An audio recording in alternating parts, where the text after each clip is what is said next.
Hello, everyone from Chelsea Fan TV. Sorry to keep you waiting. Apologies. You know what they say, lateness is greatness. Well, some people say that. I'm not sure I agree with that. Probably better to just get there on time in the first place, but I'm late today.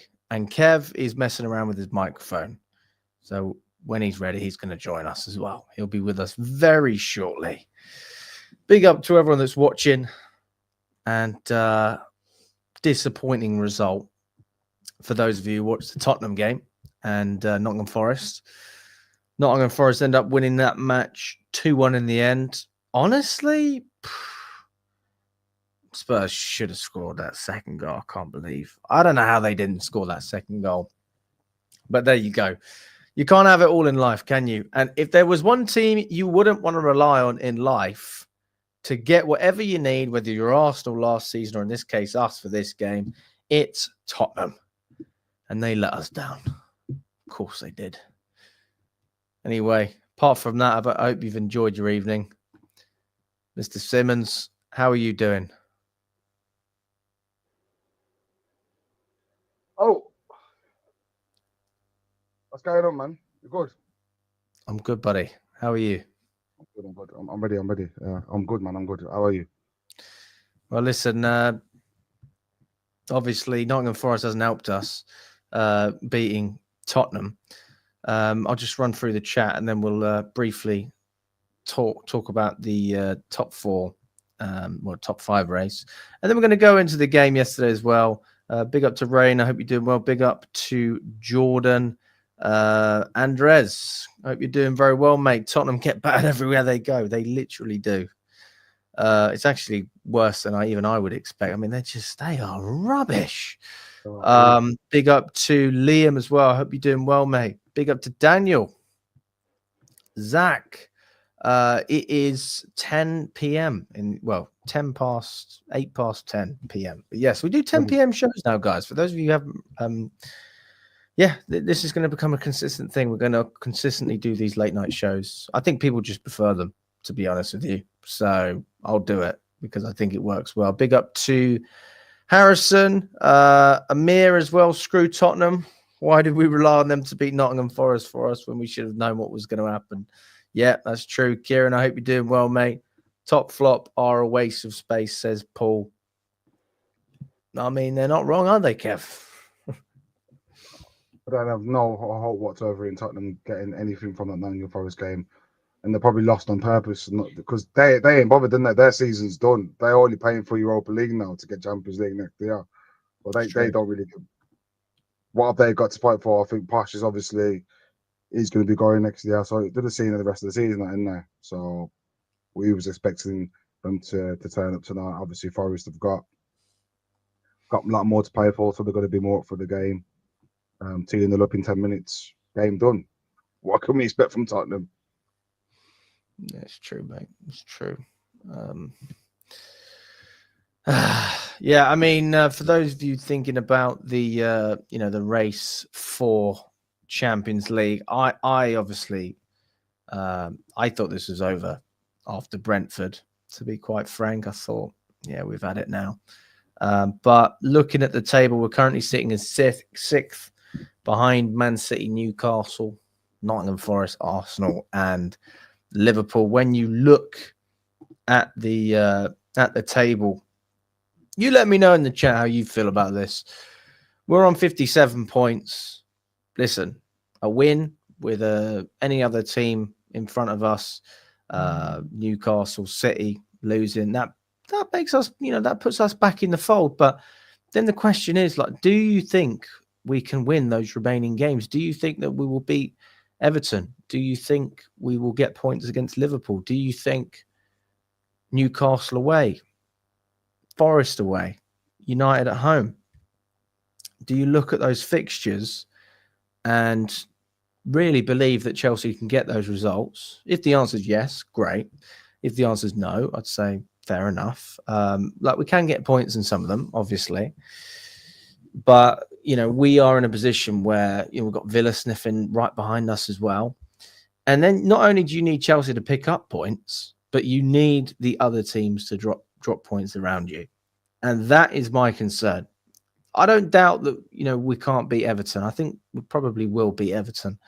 I think it'll be a tough game, but I think we can do it. But then after that, I don't think we beat Newcastle. I don't think we beat Nottingham Forest. And you've got Liverpool at home and you've got United at home. And then you look at City's fixtures. I don't know who they've got as well. They've got their next game is Villa, so that could be good for us if they draw that game. It's so tight. It's hard to call. I'll be honest with you. I don't know which way this is going to go, but I mean, if I'm giving you a prediction off the back, the way we're playing, the fixtures we've got, 7th. Yeah, I mean, I'm not just being 7th is realistic. I predicted 5th at the beginning of the season, by the way. And 7th is probably a fair shout. I didn't think we'd get the points last night, to be fair. Yesterday, I didn't even think we'd get the points. I don't think anyone did, but I was actually out. So I never even watched it. And someone said Chelsea won 2-1. I was like, really? I was so surprised. Looking at the performance as well, it wasn't too bad. But I just feel like we left it too late. If we got the points against Brentford, Kev, the performance was a pretty poor performance, to be honest. Well, it's better than what we've witnessed the last few weeks. But I think we've left it too late. Brentford, we should have got the points there. Ipswich should have got the points there. That would have left us a lot. Look, that would have left us on 63 points. So I would have been in a nice position. We would have been 3 points behind Arsenal. If this is what I'm saying. This is how close it would have been with a bit of consistency, and we just took our foot off the gas. And you could see yesterday with the celebrations on the touchline, the celebration after the game, how much it meant to them. But it's too little, too late. I think they're going to try and pump themselves up to try and go on a run now. Who knows? Maybe so. But there's no point in me. It's false belief. If I'm believing that result yesterday can inspire a little consistent run towards the end of the season, I'm just having false belief. So I'm just going to go with what I've witnessed, and I think 7th place will be a reasonable position. But with that in mind, Europa League next season, it's just progression from Europa Conference League, but the money that we've spent and everything else is nowhere near acceptable. So, this is where we are. This is where we are, Kev. Listen, what we need to look at as well is, listen, guys. You know what really, I won't say shocks me because I'm not really shocked, but you know what I don't understand is why there is this huge. It's like this massive fan police out there, and everyone knows my stance and how I feel, and my thoughts on the manager and the way the club's been run and the way we've played. I'm sorry. I was a Chelsea fan before Maresca and before Lawrence Stewart and Paul Winstanley and before Todd Bowley and Clear Lake Capital. Last time I checked, I like celebrating when Chelsea win. That's kind of the point. The idea is, as a fan, you're supposed to be happy. So this notion that I'm flip-flopping because I'm guessing you didn't watch it, but I give a little bit of credit to Maresca after the game for the substitutions, because ultimately they did impact the game in a positive light. He put Sancho on, who was beneficial. He put Tyreek George on for Jackson. He scored the goal. And that was a catalyst for us to obviously come back and perform. Now, that doesn't mean that the way we started the game was acceptable. It also doesn't mean I agree with everything we did in terms of the starting 11. There are a number of things that Maresca did, again, when I was like, I'm not really getting this. I do not see the vision. I don't see the vision. But, sometimes in football, in life, can you not just appreciate that your team won a game? They worked hard. I never bought this notion that the players weren't playing for the manager. I've never, ever said that, they're not trying. I always believed that there was effort there. I just believe that whatever Maresca was doing was just not work. It's not good enough. Like, just because people are losing, but just because we're not necessarily converting and playing that fluid football doesn't mean there's a lack of effort. Like, you see plenty of teams out there that try extremely hard and then not able to produce the goods. The difference is that we invested, as you said, all this money, and you need players to produce the goods because the pressure's on for Champions League football. The pressure should be on for trophies, but we know what drives this club. We know what drives this hierarchy. It is not trophies. It is the finances. If you don't finish in that top 5, then financially you are shooting yourself in the foot, and you are making life so much harder in terms of pushing this club forward, attracting young talent, which is what you want to do. And, just being able to take advantage of who Chelsea Football Club are, which ultimately is a massive, huge brand that it really does have pull. But as soon as you drop out of Europe, like we've seen it with Gyökeres, for example, he's not really interested in Chelsea. Based on reports, it seems like he's more interested in Liverpool and Arsenal just because they are playing Champions League football. So, that what I said basically after the game was, credit to Maresca for the substitutions, because ultimately you judge a manager and a player at the end of a game, not at the beginning of a game. But it doesn't change anything for me. That's the reality. It doesn't change how I feel. It doesn't change the reality of Chelsea. It doesn't change the business that we've done. It doesn't change the players that we have. It doesn't change the fact that we dropped so many silly points. There's so many things that, I want to forget it, because you have that jubilation after winning a match in that fashion. Of course you do. But in the back of your head, you're like, we've had a great day, and I'm not even sure if we can beat Everton. I think we will, to be honest with you. I think we will beat Everton. Yeah. But I shouldn't be second guessing whether Chelsea are going to beat Everton. Well, I shouldn't. When have I had this feeling? I mean, this is a recent thing over the past couple of years, but that's how I feel. So it's a weird situation. Like, we even in our top 4 races, do you remember when we beat Arsenal to the top 4 with Sarri, and Emery lost out and got a bit toxic after that? We knew deep down we'd get top 4, because it was a shit season for us anyway, being in that position. Yeah. And now we're genuinely bricking ourselves over Aston Villa, Newcastle, Nottingham Forest, teams like that. It's just a totally different kettle of fish. We're just having to rely on kids to pull us out, like Tyreek George. Fair play to the lad.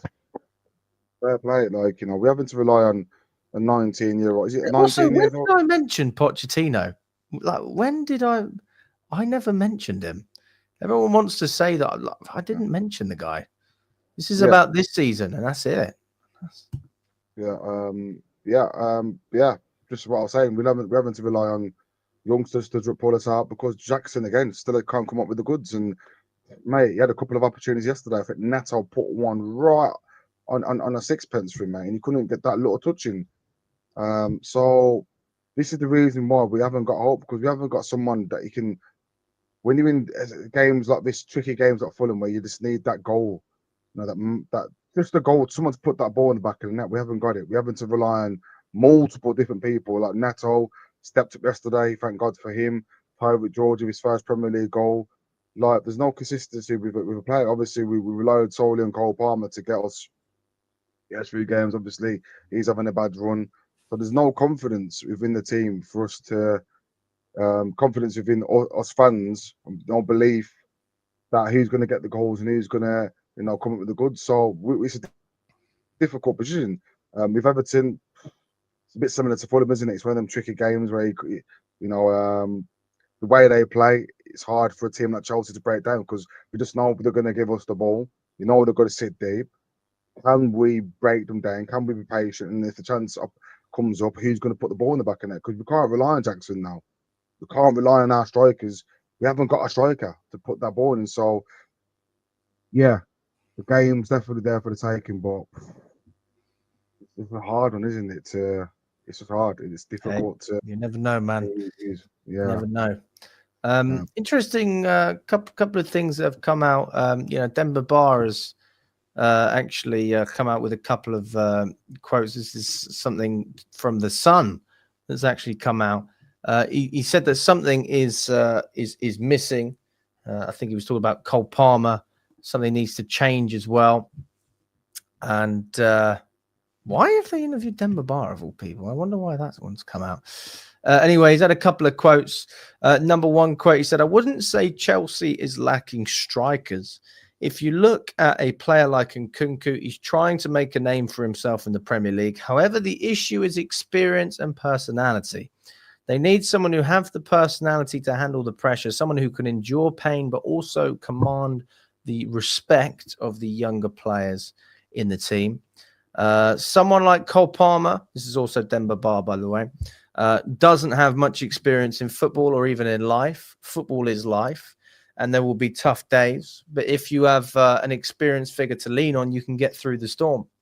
Palmer is in a rough patch, and although he's managing with his personality and continuing to perform, something is missing. He could benefit immensely from having someone who had been in that situation before to guide him.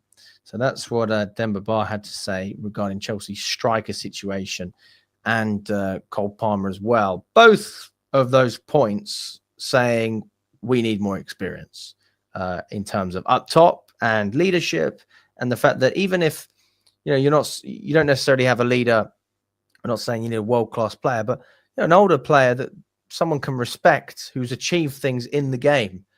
Who does Palmer have to look up to? Who do any of these players have to look up to? And Palmer just got it. He's not even been here 2 years, so it's a very fair point. I guess the flip side is, well, not even the flip side. I don't want to defend it, but if you look at what we may do, I think there's likelihood that we do. We're obviously going to flip players, which is what we've been doing anyway. But just imagine this 10 years down the line. We've signed a player who's 20 years old. Who have we signed that's 20 that's playing for Chelsea? Gusto? I think we signed him about that age. Let's just imagine that Gusto stays at Chelsea for 10 years. Whatever. He is going to be that older player.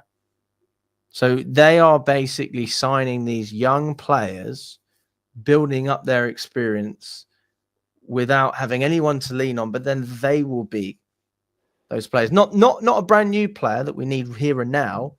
We're willing to wait 5, 6, 7 years before we have that experienced head in the dressing room. So we are just sacrificing present day. We're not talking 1 or 2 years. We're in our 3rd year, going into our 4th year next season, potentially missing out on Champions League football again. And that's the point that Bar makes, and you cannot disagree with that. I mean, what do you think about it, Kev? It's fact, mate. It's clear to see that they're not signing players for the here and now. It's all futuristic. It's all for the future and not for the present. The theme today, Osherman closer signing for Man United. They might be in for Champions League next season. After potentially finishing 16th place, and you've got Osherman going Man U, experienced striker. There's experienced players that we can go and sign right now. Jonathan Tah, Leverkusen on a free transfer. There's experienced players that we can go and get, but they refuse to do it. It's not matching their contract. What's it called? They've got a certain amount of money that can go. I think it's 150 cap. What, their contract. budget? Is that what you're talking about? Not managing the budget. It's been capped 250,000. So how are you supposed to attract the world's elite players and experienced players? I don't think that's anything to do with the budget. I think that's just ambition, though, isn't it? Ambition plus budget. You're not going to attract Osherman. You're not going to. I think the budget's there. It's just we would rather sign 10 young players rather than 1 or 2 older heads. Yeah, that's the way it looks to me. Yeah, and this is why we was talking about before the game. Like, who have these players got to look up to? Like Reece James is the captain. No offense, I just don't think he's a leader like that. I just don't feel like when like when Sancho or Madueke doing the change room, probably having a dance or fucking about after a game. I don't think Reece James would be telling them lads, what's going, lad? Like we've just lost. Like, come on, sort your heads out. I can't see it happening. There's no one. You see Roy Keane, how he is with the way he pundits, and he's like losing the game and you're dancing stuff like. You need someone in the dressing room to lead as well as the manager. You need someone, a player as well, to match him.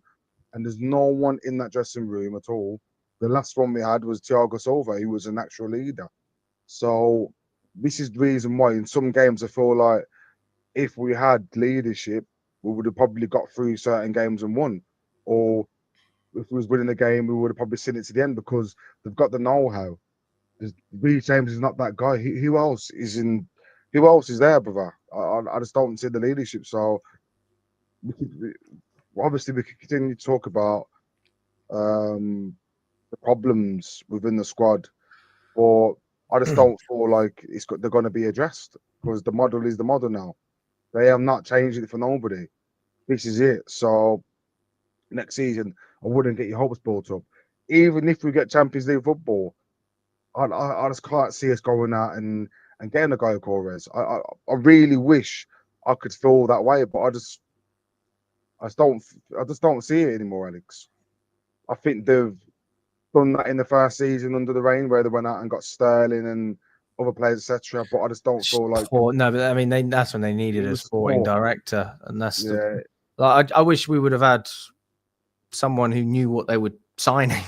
Bowley was going out to lunches in Barcelona, and who's he going to sign from Barcelona? And then next thing you know, we've got all these random signings. By the way, we were pretty pumped at the time because we were thinking, well, this is all right.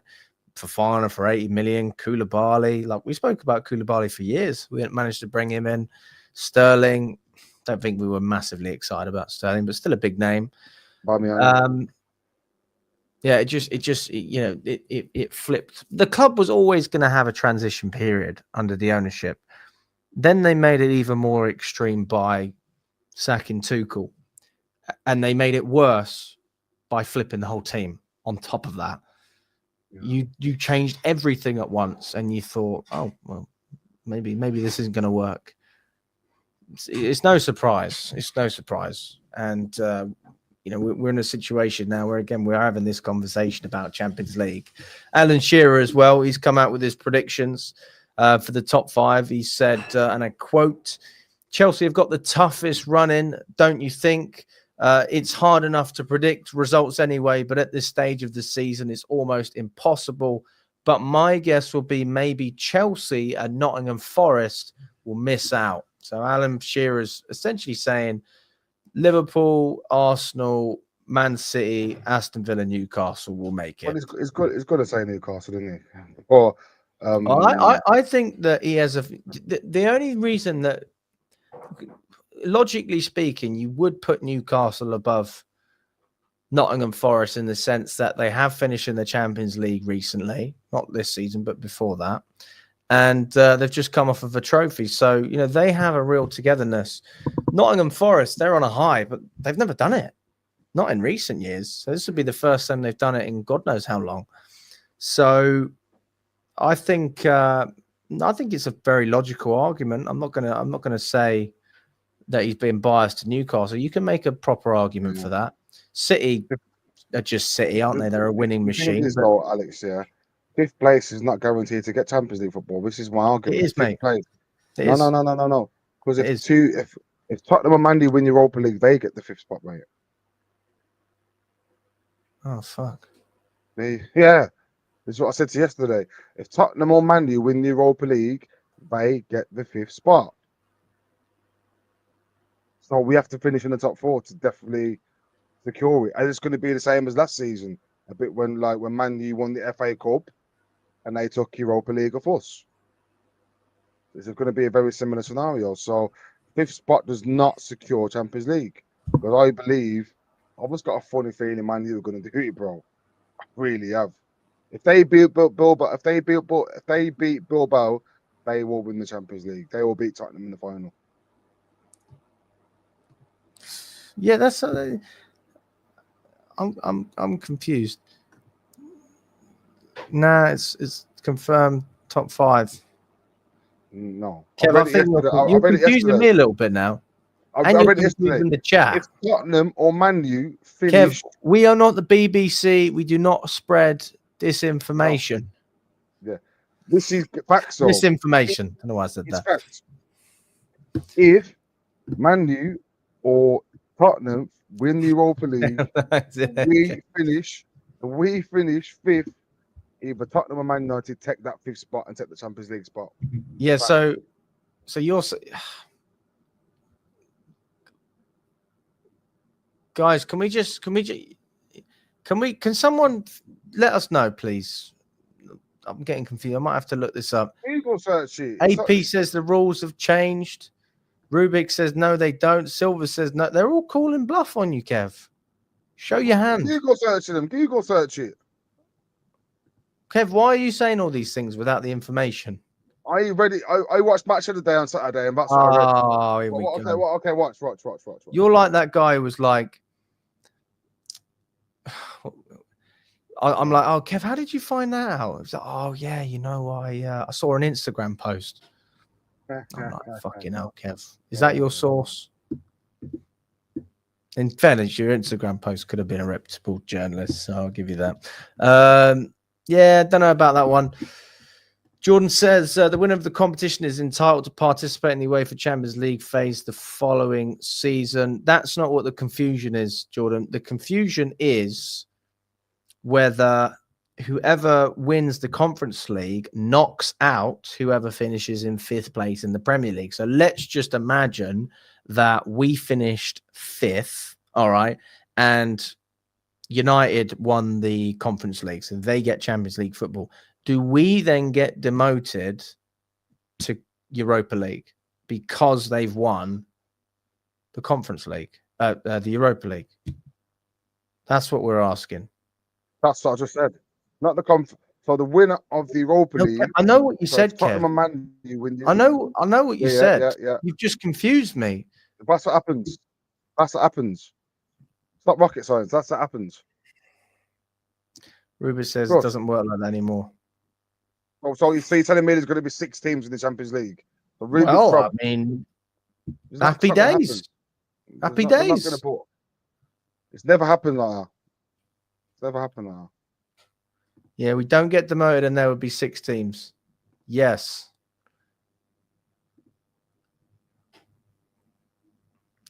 Five places are guaranteed. Wake up. That means 6. Kev is wrong. There's 6 teams. All right. Well, there you go, Kev. We've been educated today. You've been educated. Well, if there's 6 teams, more the better than when I got it wrong. But there you go. From what I read, Tottenham or Man U, they would get the 5th spot, but maybe I read it wrong then. So apologies. That's all good, mate. We've also had an Italian reporter called Corriere della Sera, or maybe that's a mag. I don't even know if that's a paper in Italy or the name of a reporter. I think it's a reporter.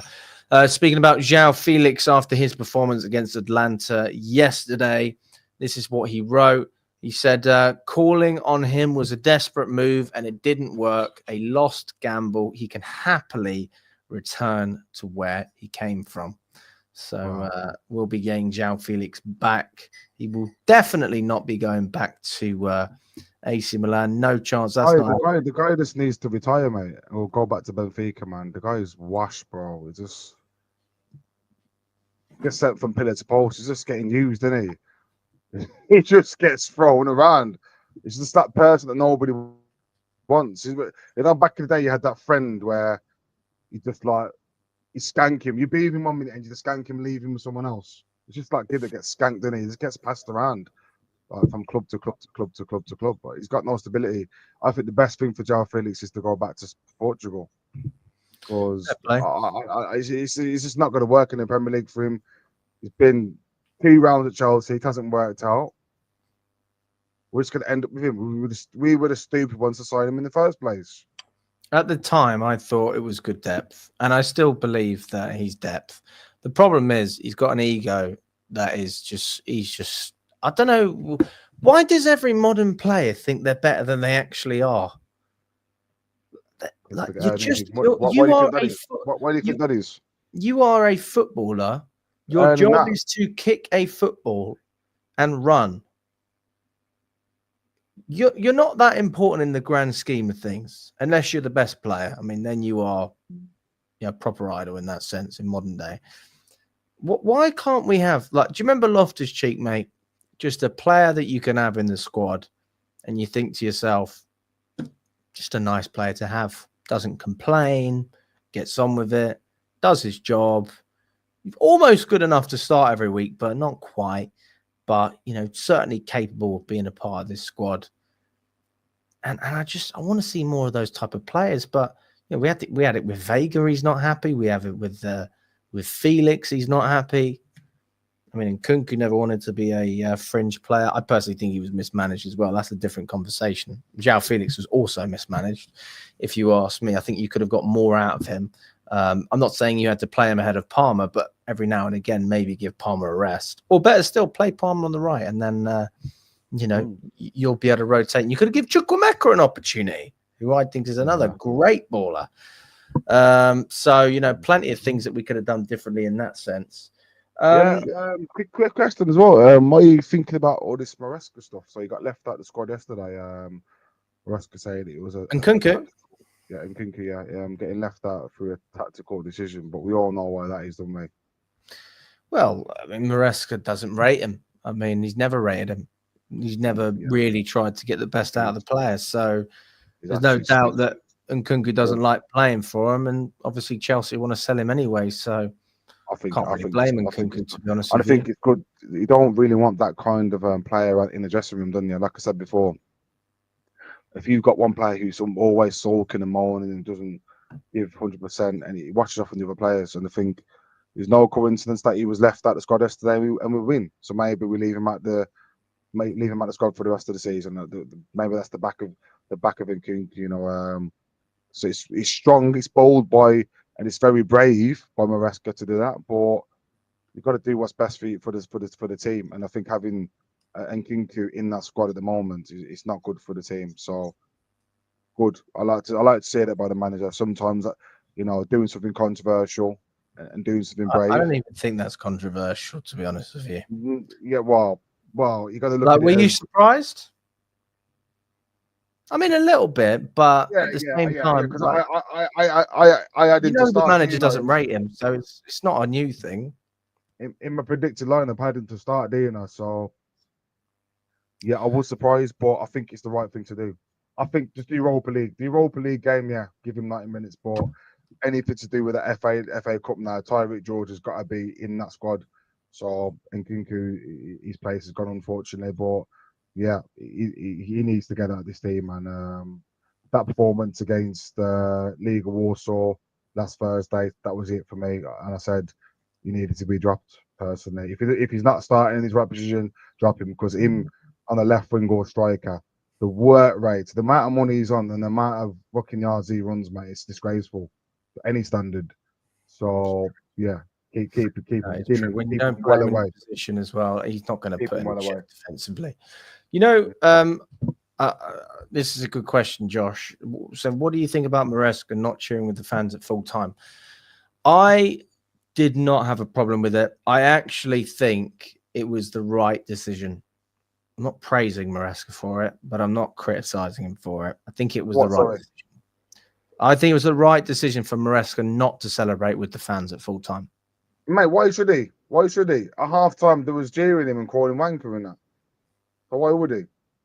No, but not in a spiteful way. I'm not saying that's why it was the right decision. I'm saying because it's about the players. And also, do you think the fans want to celebrate with him? As much as I would, I'd clap. Of course you would, because we won the game. I don't really look at it and think, oh, Maresca, you're the man. Of course, the substitution, it made an impact. Very true. Also, but you could also argue the other way around. People said that, Alex, because if you watch the vlog, you can see in real time my reaction after we conceded the goal. I was like, fucking James. And I blamed it on Maresca, actually, at the time, which was a bit emotional, to be honest with you, a little bit emotional. And Don was saying to me, he's like, how is that Maresca? Reece James, that's an individual mistake.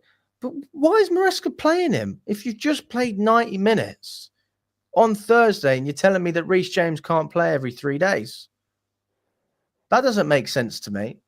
I mean, if you were going to start him in this game, why not just rest him on Thursday? We lost anyway. And now, we're starting him and he makes a mistake. Like, listen, it's not necessarily like a direct, instruction that Maresca's given Reece James as to why he's given the ball away. I'm not saying that. I'm just saying that maybe he shouldn't have played him. I mean, if you think Conference League is the priority and you want to take care of the player and get the most out of the player, then what you do is, you just stick to what you said you're going to do. And he said that he didn't want to play James regularly for the whole season. He said that. And he said, that's the way we're going to manage Reece James. Proceeds to start him against Warsaw and then start him in the Premier League. Took him off at half time. In my opinion, that was not because of fitness. That was a tactical substitution because James was having a poor game. And Gusto actually come on and done all right for me. And I'm a little bit upset about that because, Gusto obviously got injured. I'm not upset at Maresca. I mean, I'm just upset about Gusto getting injured. So now we have less depth on that side. But Josh Achimpong will fill in and he'll be fine. I'm actually surprised Achimpong didn't start. That was what I was predicting going into this game. I thought, did we say Achimpong to start? I'm sure we did. Because he was so good. He's been so good when he has played on the right side that, Tyreek George is getting his minutes. He's getting his substitute appearances, coming on, making an impact. A little bit different if you're a defender, in my opinion, because, you don't bring a defender on when you're 1-0 down. It's not really how it works. I mean, we do it sometimes, but, you want to see defenders get a run out and get the opportunity to prove that they can keep a clean sheet over a full 90. And I think Achimpong's perfectly capable of that, and he has the qualities to play within this system. Never seen him really bomb up like a normal right back, but he's capable of inverting, so I haven't got anything against that. Capable of inverting. What's the word I come to, bro? I'm not particularly bothered with my right back inverting. I think Achimpong. No, but I'm not saying I want him to invert. I'm just saying that that's the way Maresca plays. And if you're looking at players that can fit into that system, Achimpong has done well. Yeah, because the thing with Achimpong is he can play centre back and right back as well. So he can play. Versatile. He's used to playing inside, and I think in the pre-season, I think it was Wrexham. It made that fascinating run through the middle. You just broke straight through, and you put it on the plate for I think it was enquires to have a tapping, if I can remember. But Achimpong's definitely got the qualities there, and I feel like he's definitely taking Gusto's spot for that second place for that right back position. Reece James obviously made a mistake yesterday, but it's starting to tie your legs, mate. We can't. Reece James, we all know that the guy's not capable of playing 2 a week. He's not even capable of playing 2 a month. So for him to take that risk and play him twice within 3 days, he took a massive risk there. Because if there was an injury to Reece James yesterday, I'm sure a lot of fans would be fucking fuming with it. Because, squad management, League of Warsaw, what's League of Warsaw? It's not important. What is more important? You got to figure out this as a manager. Rest James and start Gusto right back. This is what we said. But end of the day, it's the manager's choice. It's paid off because we won yesterday, just about. But yeah, we move forward and hopefully Maresca can rotate the squad for the next game in the Europa League against that Swedish team and not start so much key players like Palmer. I feel like he needs to be rested as well. Of course, Reece James needs to be rested. Probably Caicedo needs to be rested. We've got Larby coming back in now, not quite ready. So it's a chance to rotate because these last few games, we don't need any injuries now. We need a fully That's true. I mean, to be honest with you, Kev, as well, there's a lot of players we could bring in.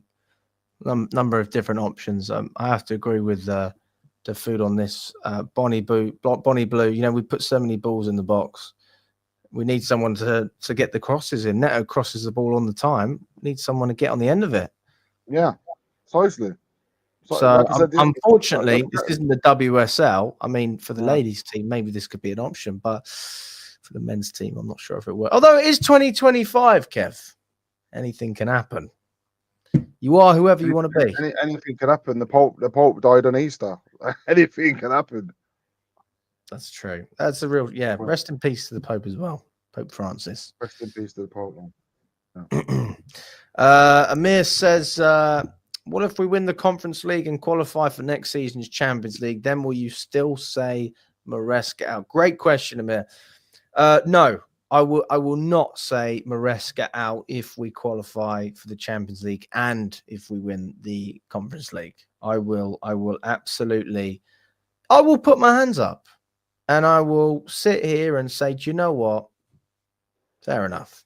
It doesn't deny what I was saying before. I mean, I've said a lot of things about Maresca. I mean, generally speaking, I try not to get personal. A couple of times maybe where I've been a little bit emotional. But when I criticize the manager, I genuinely do believe what I'm saying. And I am speaking to you from the heart, but I'm able to back up what I'm saying. I said this to Lewis after the Fulham game. I said, you know what, mate? This is the first time that, not that I really believe it, if you were to argue back about why Maresca could keep this job, at least you'd have a couple of points, like maybe the players are playing for Maresca and, he made the substitution. He's brought Tyreek George into the fold, all this sort of stuff. But there's more arguments to sack him than to keep him, as far as I'm aware. And I can write a much longer list about why he deserves to go. Yeah. Really why he never should have got the job in the first place. But he's here. Yeah, I'll be honest, Kev, I didn't want Poch when he said I didn't want him. But he came and I thought, all right then. See what happens. And I felt that from the beginning of the season to the end of the season, I saw progress. Call it whatever you want to call it. Within the middle, we had some bad days, some really bad days. But when I look at individuals that I never heard about, never saw play a lot of them, and I saw their growth and development individually, that's why I was okay with Poch. But I think with more players, you would say that there has been a regression under Maresca. Enzo Fernandez is one player that's obviously improved. The argument against that is he was injured last season. He had a hernia. So it was kind of hard to tell if you would have got much out of him because he wasn't fully fit. Caicedo has improved this season. I also think he improved last year. Cucurella has improved. I also think he was better last year. Like, it's not that players haven't, what's the word? Just because players improved this year doesn't mean they didn't improve last year. But then you look across the board and I struggle. I really do struggle. I think Jackson's regressing. I think Gusto's regressing. I think Palmer's regressed. Yeah. I think our defense has improved as a whole. But if you look at some of the individuals, actually, you don't see an awful lot. Don't see much improvement from Colwell. Chalobah looks worse than last season. Tosin wasn't here. Can't judge him. Fofana, again, injured a lot of the time, but he's been good when he's played for Maresca. We haven't had a competent goalkeeper. So, what a lot of people have said to me, and I guess I can agree with you on this, is like they're both not really what we've ever strived to have as managers. Like we didn't want Poch. We didn't want Maresca. We didn't want either of them. They're nowhere near our standard. But the thing is, under this new regime, they are reluctant to tap him in the middle of the season and give him a chance. If you think, imagine this manager under Jose Mourinho, brother. Do you think that they would have got to December when we drew against Everton, gone a couple more games in that fashion, and they would have been sacked straight away? Now we're seeing the the board, they're giving the manager a chance to try and redeem himself. And I think the only way Maresca can save his job now, and I don't believe he's that bad of a manager. I think the only way he can save his job now is getting Champions League. No Champions League. And winning the Conference League. Yeah. I'm not bothered about the Conference League, brother. No, but Kevin, it's about having a standard, mate. It's about that's what it's about. Yeah. If you don't have a standard, what are we doing? You know, it's like you know, we do our live shows, and you say you're going to run a show, and you do a 20-minute live show. How does that work? We do an hour, and that's just what we do. Sometimes we run over a little bit. If you do a 20-minute show, you probably won't end up doing many shows. Do you know what I mean? It's basic fucking stuff. No, I'm not crazy here. I'm not being strange asking for Chelsea to win a competition that West Ham won. West Ham. You're telling me that Chelsea can't achieve under Enzo Maresca or West Ham achieved under David Moyes? We're absolutely capable of doing it. We have to do it. If we don't do it, then I just struggle to see, even if we finish in the Champions League, if we don't win the Conference League as well, you then know, especially if we don't sack Maresca, that we are comfortable basically being a different club to what we've ever known, which is just that club who gets in the top four, like what Arsenal were under Arsene Wenger after they built their new stadium, what Tottenham were under Poch. Just that club that, you know, in and around the Champions League, happy to be there. But this is what we are, bro. This is what we are. Look at the signings we made in the summer. That shows you that they're not winning. They're not looking to win the league. When you sign Viega, Dewsbury Hall, just those two names alone. You know what I'm saying, bro? Yeah. We haven't gone out with intent to go and sign to win the league. And it's not like our squad is that far away from Liverpool. When you look at it player for player, Liverpool, Chelsea, there's not much difference. But what can you say is the difference between both squads? They've got experienced through the middle and they've got a core. That's the reason why they're winning the league. So we have to keep repeating ourselves. The transfer window will show us where they want to be. If they want to be a Champions League team, if they want to go and win the league, they've showed us start of the season that they wanted to finish 4th or 5th. No more than that. So, yeah, we could sit here and we could keep talking about the same thing every week, but just be patient to the summer. Like, I know Champions League's 50-50. If we don't get it, can we put it back in the summer and get some signing to get it next year? Or we're going to go ahead with the same model of signing mid-players. And then before the season even starts, we'll know where we're at, brother. So, yeah, it's deflating, but that's where we're at. This is the new Chelsea. Everyone needs to understand this is the new Chelsea doing stuff now. It's not hire a manager and fire him after 3 months. I've seen world-class managers get the chop for a lot less. I've seen Carlo Ancelotti get sacked in the tunnel after winning the domestic double. I've seen Luis Felipe Scolari, one of the best managers in the world at the time, get sacked after 2 months. AVB, one of the best up-and-coming managers for Porto, get sacked after a month and a half. So I've seen a lot of managers come and go in Chelsea. And you've got Maresca, who's completely gone backwards for 4 months, not won an away game for 4 months, and he's still here.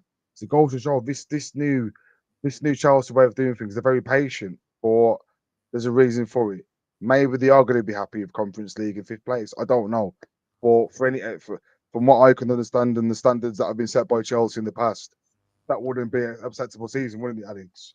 5th place in the Conference League under Roman Abramovich. Look, it would have been the bare minimum. It would have been the bare minimum. I just want to say is bare minimum, Alex. Yeah, it would have been the bare minimum to get Champions League football and win the Conference League. Like what happened under Sarri, we literally the same thing happened. We got top 4 and we won the Europa League. And it was like, okay, cool. Sorry, still left. No, he After got that. sacked. There you go, Well, bro. I think no. Sorry, wanted to go. He has said that Got he chose sacked. to leave. He It was a chose. mutual thing. His He, style of he, football wasn't like he chose. it was He did mutual. choose to leave, Kev. He Brother, wanted to go I've back seen to Carlo Italy. Ancelotti, brother. He won the domestic double, but got sacked. Yeah. So don't talk the standards. I know standards, bro. 5th place in Conference League, plus the form that we've witnessed the last few months. Maresca would have been gone like months ago, bro. Gone months ago. But I'm kind of, I can't say enjoying it, but I feel like I appreciate this way of things a tiny bit, because it's different. And I believe managers do deserve a chance to prove themselves. Because think about it, Maresca gets Champions League football now. All the talk about sacking him, I don't think the fans will be saying all that. Then they'll be like, you know what, maybe he's right to keep him. So maybe you see, I'm coming to with it. Mm. It was the same with the Posh last year. I was asking for Posh to get the job, and he somehow got us into Champions League spot. Unfortunate for us, Conference Man League. United won Europa League, mate. Europa League. Yeah, sorry, Europa League. Fortunate for us, Man United got the FA Cup. But yeah, this way of doing things probably is right. Just let them see the season out and see where we are. But the way I keep seeing Maresca walking down the tunnel at the end of the game, maybe he knows something that we don't. Oh, I don't think so. I don't think so. I don't know. And I also don't believe I don't. that CFC are. I don't know what you mean by that, S, but I mean, judging by some of the reactions, I think it almost seems like you're insinuating that the players aren't playing for Maresca. I think they are playing for him. I do not doubt that they're not trying their hardest. I think they are. I just think that, again, lack of quality, poor instructions, poor setup, poor substitutions in a lot of games, and a poor mentality. I think those have been the biggest problems, not the effort. I don't think that there's been a lack of that. When you look at players like James and you say, why aren't you making that run? It's because he's being told not to make the run, not because he's not trying. Same with, all of our inverted players that you want to see bomb up and down on that right-hand side, whether it be Gusto or Achimpong or Cucurella at times as well. Although Cucurella does bomb up a little bit more. And he has been getting GA. It's his best season in terms of GA. Smash the like button if you haven't already, guys, as well. We've got over 100 of you in here. I have no idea how many likes we're on, but it doesn't cost anything. It's totally free and it helps. So we're on 51 likes as it stands. 51 likes. So smash that like button, guys. Let's get up to 90 likes on the video. Good to see everyone in here as well. Let's have all the trophies. First club in the world. That's true, Sanad. Look at the positives in that sense.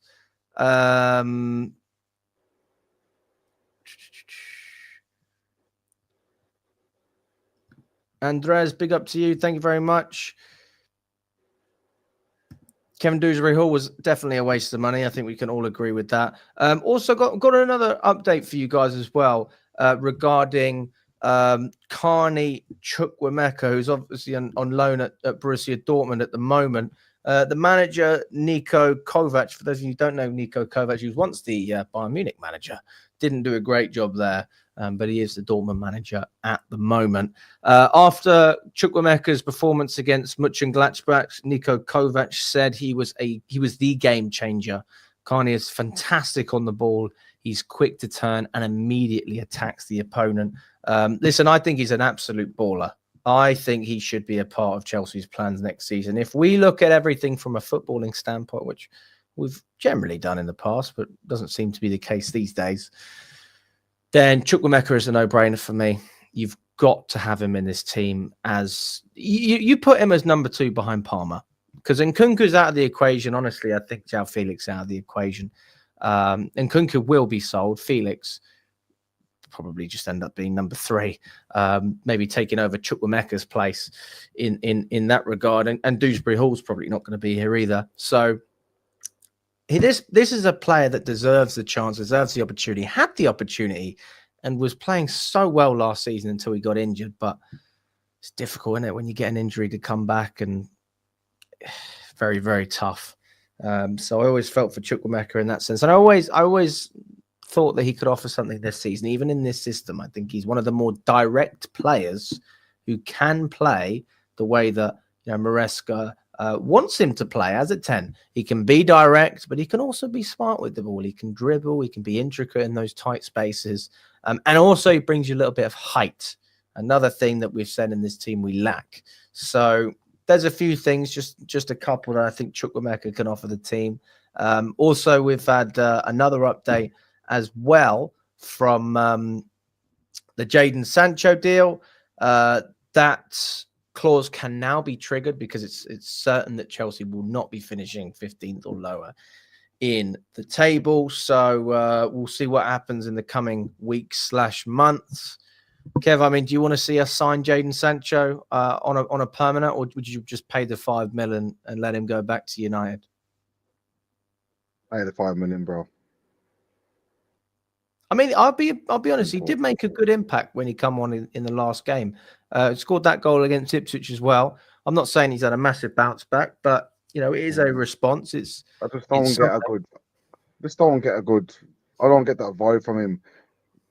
Like I said, hard work beats talent 99% of the time, and I don't see no hard work from the guy. It's all if he's in and around the box, he'll make things happen. But if you rely on someone to trap back or trap the run and work on and do the dirty work and get up and down, he's not your guy. Mudryk does a lot more work off the ball than him, and that's saying something. So, yeah,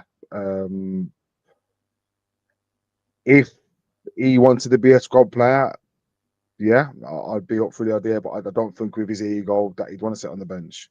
So I feel like maybe paying the $5 million is going to be the right decision.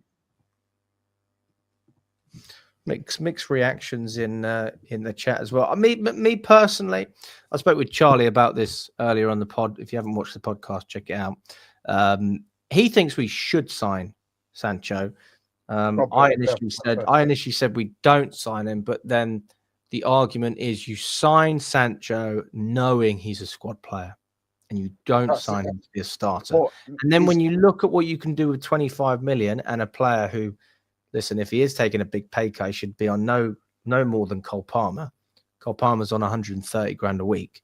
So if Sancho's on 120 grand a week and he gets the move for 25 million, I actually don't have a problem with it because he's not messing up our wage structure. He's good enough to be a part of the squad, but he's just not good enough to be a starter week in, week out. So then you've got to look at, other factors, Mudryk as well. Like we might not see him again. There are other aspects to it. We'll need to sign another winger on top of that. We know Esteval's coming in. Maybe we need one more, especially if we are trying to raise funds. Madueke could be on the way out.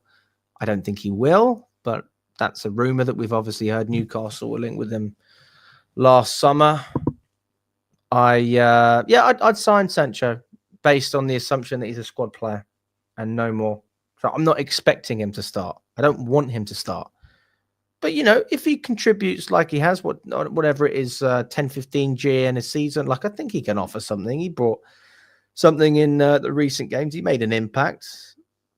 That's not the worst thing in the world, is it? Like I said to you, brother, the thing is with Jadon Sancho is ego. I don't think he will accept not being the main man down that left, and he may be disruptive like he was at Man United when he was calling out the manager, calling out this, calling out that because he wasn't getting what he wanted. That's my only concern. If he accepts that he's going to have a role as a squad player, I am up for the idea of signing Jadon Sancho, and maybe he builds up to the player that we think he can get to. But at this moment in time, at present, there's better wingers in the team right now than Jadon Sancho. Tyreek George for one. We've got, we haven't talked about him and his work rate and and his potential. So if Sancho's willing to take that squad role, yeah, sign him up. If not, get him gone. You don't want him. Does he strike you as a player with a big ego? Sancho. I'll be honest, mate. I'm not course. getting that. I'm not getting that impression from Sancho that he has this big ego. I No. get that Look what he did at impression Look what he did at Man from United. When he no, put but that Instagram post about the manager. yeah. Well, you have to admit. I mean, There you you have go. you have to admit There though. you go. No, but Just Ten Hag's been totally different to Maresca. I mean, that's a totally separate argument. The only thing and to they've this got in day, he common still is calls they're that. both bold. He still That's it. calls at Man United to this day. He still calls at Man United. He put a comment on Rashford's Instagram saying free and all this. You don't want that from your player. You don't want that in your squad. You No, don't but want that person. he's saying You that don't want, about another club, not about yeah. Chelsea. He So likes what? So Chelsea. what? So if you're doing it to Man United, they'll do it the same thing to us, bro. But how was he treated at United and how has he been treated at Chelsea? Yeah, you How got much game time did he have at United and how much game time has he had but at Chelsea? this is what I'm saying. So if he doesn't get game time, what do you think he's going to do then? Call Yeah, out the but again, manager? circumstance again. Is he We've got, getting called out we've got, publicly and criticised by the we've got manager? to think smartly Is he about being asked to play in a system that doesn't suit him? Yeah, we've got to think smartly about the personalities we're bringing into the squad. That's simple as that, bro. Sancho, got to think smartly now. Again, everyone knows how I feel about Maresca. I don't think Maresca's the one, but Sancho suits that style more than a lot of other players that we have. Madueke suits that system as well. Madueke suits the system in the sense that he's willing to take a player on 1v1. There's generally no support from a right back or a wing back, so you have to do a lot of the work on your own, whether that's whipping in across like Pedro Neto, taking on a man like Madueke, or in the case of Sancho, trying to find those intricate little passes, those 1-2s, and move and operate in those tight areas. That's one thing that Sancho is good at doing. He's technically very gifted. Some of the touches that I saw when he come off the bench against Fulham, very impressive, mate. I'm not going to sit here and say that I love Jadon Sancho. I mean, he's done some bad games, and definitely fight is not within his DNA. I'm not sitting here saying he's a fighter. I'm not sitting there saying that he has a massive attitude problem, though, Kev, because also you have to understand what a modern day footballer is. And modern day footballers, a lot of them are snowflakes. They don't really have that bottle that you would have had 15 years ago, even 10 years ago. It's totally different because they get hyped up on social media. They have so much, they have, what do you call it? Yes men around them. Everybody, they do what they want. They've got loads of money. They don't have to earn anything anymore because they've got these long contracts. And, as soon as things don't go their way, it's like the world's against you. But actually, maybe you just need to work a little bit harder. Maybe that's what you need. So again, to reiterate the point, Kev, like for me, if you're looking at attitude as a problem, I'm talking about ego as well. I don't see ego being an issue. Attitude, a little bit different. There are games I think Sancho can work harder. I agree with that, but I don't think that he has a bigger ego than Madueke. For example, if you said ego was the problem, I'd put Madueke as number one. Then who else have we got on the wing? Probably would be Sancho next, to be fair. But like we don't have massively, Neto's not got much of an ego. We've got a Starvio coming in next season, and so he'll play off the left and right as well. So we've got. Yeah. Let me just say hello to Fred. Big up to you, Fred. Thank you so much for the super chat, mate. Appreciate it. He says, I'm the drunk fella who hijacked the interview after Warsaw. Sorry for being a mess. I love you, though. Mate, always a pleasure. Great to see you. And I look forward to seeing you very soon at the bridge and on stream as well, mate. Always feel free to pop in and say hello. And if you've got any questions, mate, let us know and we can speak about it as well. Thanks so much, Fred. Appreciate it. Also, Thames, big up to you. Thank you so much for the super chat, mate. He says that we spent 300 million on motherfucker. Is that midfielder? Midfielder.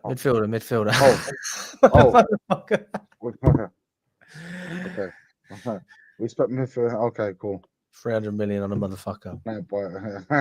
Now buy a Walker striker, bro. Facts, yeah. He is right, though. We need a striker, Kev. We need a striker. We've been banging on about a striker for so long. Jackson does my head in, man. Everybody knows now this is the season when it's going to happen, mate. Because Jackson's had 2 seasons to solidify himself as Chelsea's number 1 striker. And I think I might actually do a video about this tomorrow.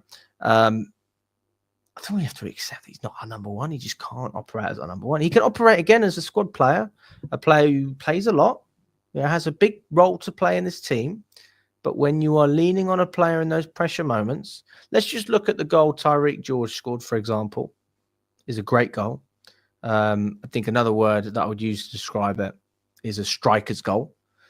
And then you look at the other player, Nicholas Jackson, who is our striker, and you say, well, would he score that goal? I think the answer is no. I don't think he scores that goal. And that's the difference. We don't have strikers that just get the ball and shoot. Like Lewis said it after. I don't know if you saw the short that I made about players shooting. Guys, we've got just over 60 likes as well. We've got over 115 of you in here. Smash the like button. Let's get up to 90 likes on the live. It all helps, guys. Doesn't cost a penny. I'll share the short with you now, Kev, so you can see what I'm talking about. Lewis made a great point about basically just having a shot. I mean, listen to this. Oh, fucking hell. Where's the sound? I think I've seen it, actually. You've seen it, have you? Yeah. No. Just put it on again now. Everything. Get the ball and fucking lever it at the goalkeeper.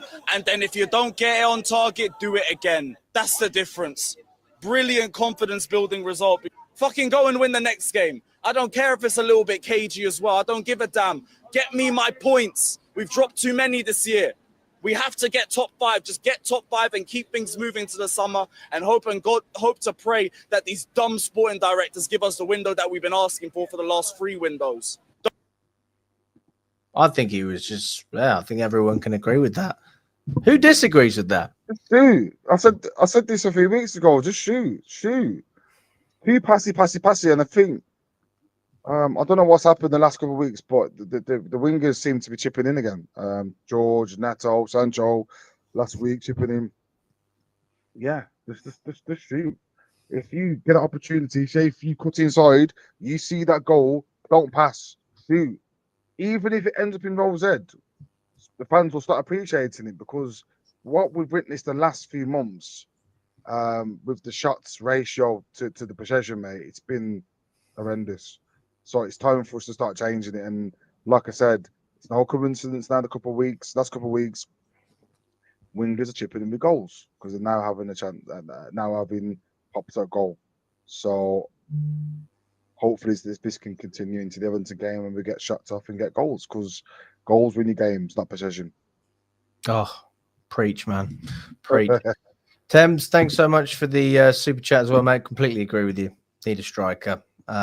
That is the glaring missing piece at Chelsea as well. Just to finish off the show today, we'll speak. You know, we haven't really spoken about Tyreek George, Kev. We'll speak about Tyreek George first, then we'll finish off with one last thing to do with the striker. Me personally, I think he has to start. Absolutely, have no problem with. What does Pepper? Oh, I was thinking, who scored? What striker is called Pepper? I see what you mean. I'm with you now. Pepper the goal. Pepper. Crack. Yeah, I'm with you. You know, I wouldn't have an issue with Jackson being dropped for the next game against Everton and Tyreek George playing up front, because he's proven to have good striker instincts in terms of following up the ball and just getting into the right position to score. And also, when you're in that position, you don't need to touch the ball 10 times. Bang. It's it. What is it? Like it or lump it? Yeah, just fucking lump it. Just get it in there. Like Neto. Just Neto yesterday. Neto. I tell you which fans love that as well, mate. Macron fans, they want to see you shoot. All of this passing the ball backwards. Oh my God. That is the most frustrating thing as a match-going fan. We had it under Antonio Conte at one point to do with set pieces, Kev, when every corner that we took was short. And I thought to myself, fucking hell, just whipping a normal corner. Can someone like this? We're not asking for the world here. I mean, it never happened. Always went short every single time. It went short and then they'd cross it in. I was just like, why didn't you just cross it in the first place? Tactics, isn't it? Yeah, I mean, it's all tactical, but I'm just saying from a fan perspective going there. But yeah, Tyreek George for me gets a shout over Nicholas Jackson. real serious conversation needs to be had about Nicholas Jackson now. Huge fan of him, by the way, massive fan of him. He has really disappointed me. He's regressed this season. He has regressed. In terms of, and people don't seem to understand what I mean when I say that. Progression, Kev, in my opinion, I define progression as you start the season at a level and you get better and better and better as the season goes on. Do you not agree that's progression? Yep. I felt that way last season about Nicholas Jackson. I felt he got better as the season went on. I felt like his general play improved, his hold-up play, got a couple of goals. Didn't really know what to expect from him, though, because I never watched him in the past. But his general play improved an awful lot. His hold-up play was sensational at the end of the season. Like when we were doing long balls and he was having to hold up defenders, I thought it was fantastic. That's probably the most improved part of his game last season for me. And then obviously we know he makes runs and stuff like that. I just don't see what he's improved this year. Just in the box. He does. You think Jackson he does everything well outside the box. Outside the box, you can't knock him. But yesterday again, Neto put that cross in. All he had to do is just put an extra yard in that run, and he's got a simple tap in again, and he just can't do it. He literally can't do it, bro. He can't do it. There's no point in even getting it into our minds that it's going to happen next season. When you've had 2 seasons to impress and prove yourself, and it's not like he's not getting chances. The guy who gets chances every game. He has proven he gets chances. He gets chances every game. If it's not a half chance, it's a full on chance where even Anans could finish, and he just doesn't put the ball in the net. And when you've gone 20 hours without a goal, 20 hours, bro. Long time, mate. That's not acceptable, bro. And when I think, like I said, patience again. This new model, this new Chelsea, these new board directors are patient. I've seen players I've seen Chelsea get rid of Andrei Shevchenko, who was a former Ballon d'Or player, had 1 season, back to AC Milan, see you later. And that was Roman Abramovich's friend. Now, this new Chelsea have been patient with Jackson. They've given him enough opportunities, but it's not working for him. He's not. He has proven himself, just not as a starter. He's not. He's not proven himself. He's a striker. He's got to score goals. Would you be happy if he was part of the squad next season? Yes or no? Yeah, 100%. I said it last week. I said it before. If you play Jackson as a left forward, off of Oshiman, off of Gyökeres, linking up, doing the dirty work off the ball, he would be phenomenal. But when you're asking for a striker to be in that box and get the goals for you when you need it, he's not that guy. He will let you down every week. Against Tottenham, his first game back, 2 minutes into the game, that was his chance to start his season again, hit the post from 6-7 yards out. He cannot do it.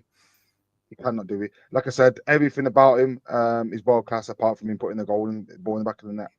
So, and that's the main job as a striker. It doesn't really matter about how much you want to run off the ball. Doesn't matter how much times you want to link the play up or do all this work.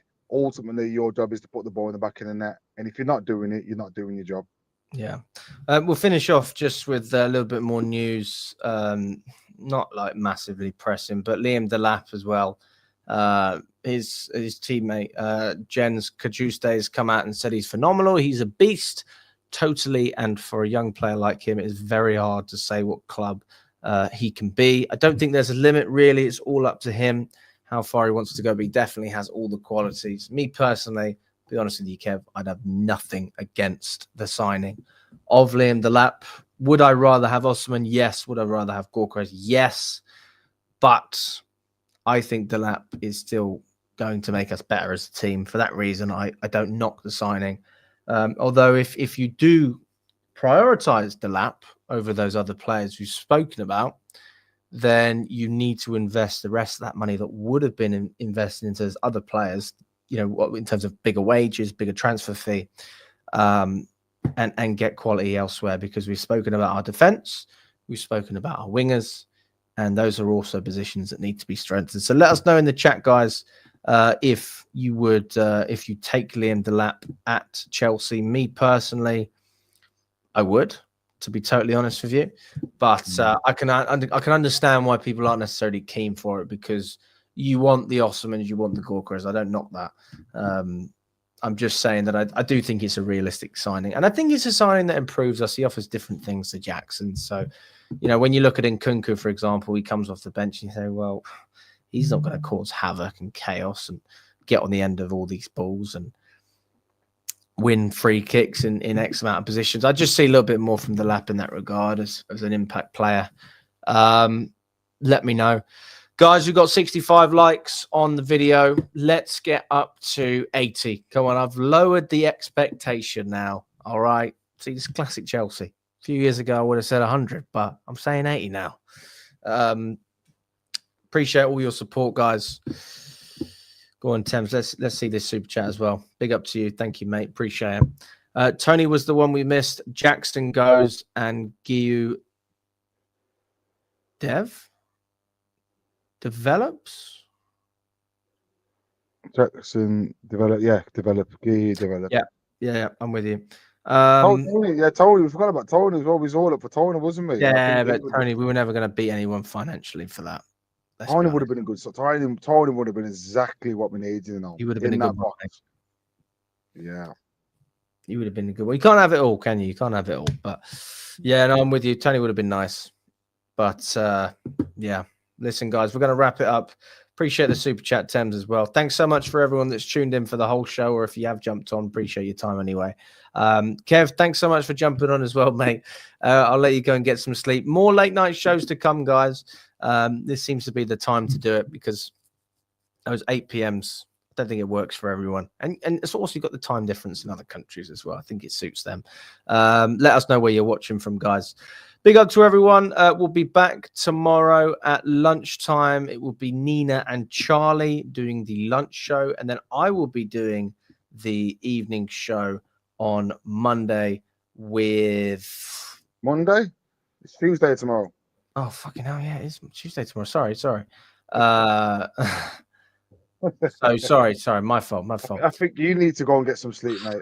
Oh, dude, I know. Yeah? I will be doing the evening stream tomorrow evening as well. So listen, big up to all of you, and we will catch up very soon. And enjoy the rest of your evening, guys.